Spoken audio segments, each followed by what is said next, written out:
Alan Turing was a dedicated mathematician who spent years working tirelessly for his country, even after World War II was won. In return for all of his hard work, Alan was tragically sentenced to probation with hormone therapy, all because he was gay, which was illegal at the time in Britain. Many people were tortured the same way. Nowadays, a bill has been passed called the Alan Turing Law, pardoning any homosexuals for their quote-unquote crimes they committed, which was simply existing. Alan Turing, people like him have helped remove the stigma and persecution of homosexuals one step at a time through tragedy and triumph. Alan Turing was a master code breaker. He was the father of the automata theory. He made contributions to the fields of modern cognitive science, cryptanalysis, and morphogenesis. Historians argue that Turing was the mind behind the first computer. He was the creator of the bomb machine, which was a major component of the Allied powers winning World War II. But in order to understand Alan's importance, first you must understand the Enigma machine. The Enigma machine was a machine used during the war by the Nazis and other Axis powers to send encrypted messages back and forth. The Enigma machine was a typewriter-like machine with a combination of electric and mechanical components. Here's the basics of the machine. A letter went in, and a different letter came out. The machine had a keyboard just like a typewriter would. A cipher clerk would type in the letters of a message in plain German one at a time, and as the letters were typed, another letter would be illuminated on top of the lampboard. These new letters were recorded by hand by an assistant. The new message would be then translated to Morse code. The machine had wheels in the back that were always turning. This made the letter selection random. That's why the code was so hard to crack. It was nearly gibberish. Now that you have the most basic knowledge of this machine, try to imagine having to crack this ever-changing code daily, by hand. That was the difficult test the codebreakers at Bletchley Park in Buckinghamshire, England, were faced with in 1940.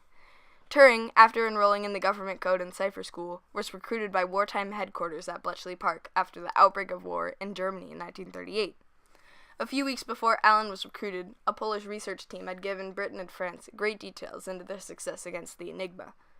In 1938, Marian Rejewski, who was a Polish cryptologist, and his team had created a code-breaking machine called the Bomba. They depended on the Bomba until the new German operating procedures rendered it useless in May 1940. Spent from 1939 to 1940 designing a related but rather different code-breaking machine named the BUM. The BUM consisted of approximately 100 rotating drums, 10 miles of wire, and about 1 million soldering connections. The machine worked by searching through thousands of different possible positions of the Enigma inner wheels that would in return search for a pattern of keyboard to lampboard connections that would be easily translated into simple German. Easy, right? But as complicated and hard to explain as Turing machine was, it worked, and the war was drastically changed by the reduction of high-speed working bums. Turing's importance in history doesn't end here, but rather with a much more unfair and tragic ending. Throughout the majority of Turing's life, he had been hiding a pretty big secret from relatives and friends. Turing was gay. Now, being gay is perfectly fine and generally accepted in most first-world countries today, but you must remember this was the 1940s. This wasn't modern times, and being in any part of the gay community was considered a serious affliction. In fact, jumping to recent history, the American Psychiatric Association described homosexuality as a mental illness from 1960 to 1973, and the World Health Organization classified homosexuality as a mental disorder until 1981. Not only was being gay socially unacceptable back in the 40s, it was also illegal under Section 11 of the Criminal Law Amendment Act of 1885. Gays were executed until 1861 in Britain, too. In December 1951, Alan met a young man named Arnold Murray, a 19-year-old living in Manchester. Through mid-January, Alan became Arnold's partner. This continued on for a couple weeks until the night of January 23rd.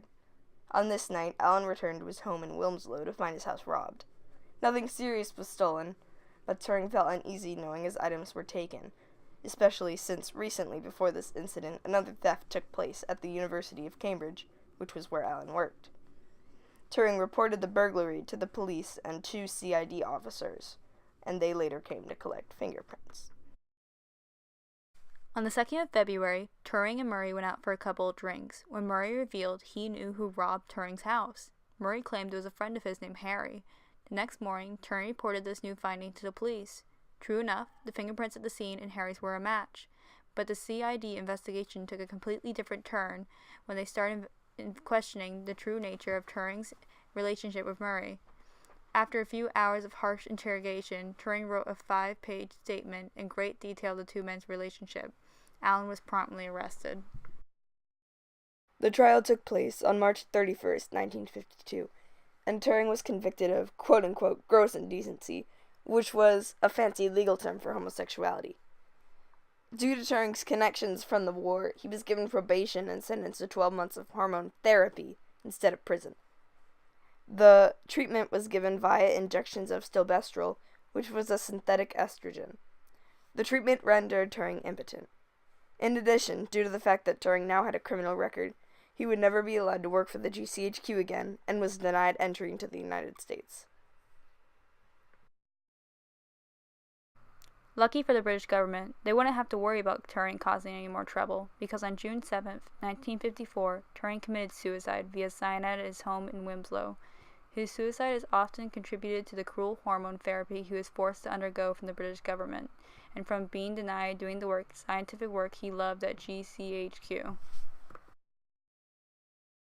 To honor the hardships Alan underwent, the British Prime Minister Gordon Brown publicly apologized for the government's actions concerning Alan's treatment in 2009. In 2013, a law was passed dubbed the Alan Turing Law that pardoned Alan and other deceased queer offenders. This cleared their records. For alive offenders, their records were clear if they applied for a pardon. Especially for Alan, Queen Elizabeth II issued a royal posthumous pardon remitting his sentence, which was extremely rare. Turing, a mathematician who helped the Allied powers win World War II, was mistreated by his country when the government punished him for his sexuality. The betrayal Turing faced from his country was enough to send him to suicide. Because of the misconduct Alan faced, a bill was passed called the Turing Law, pardoning Alan and other queer offenders of the time. Alan's effect in history, alongside many other martyrs, changed the way people viewed homosexuality and helped propel the Western world into a more unified and progressive place.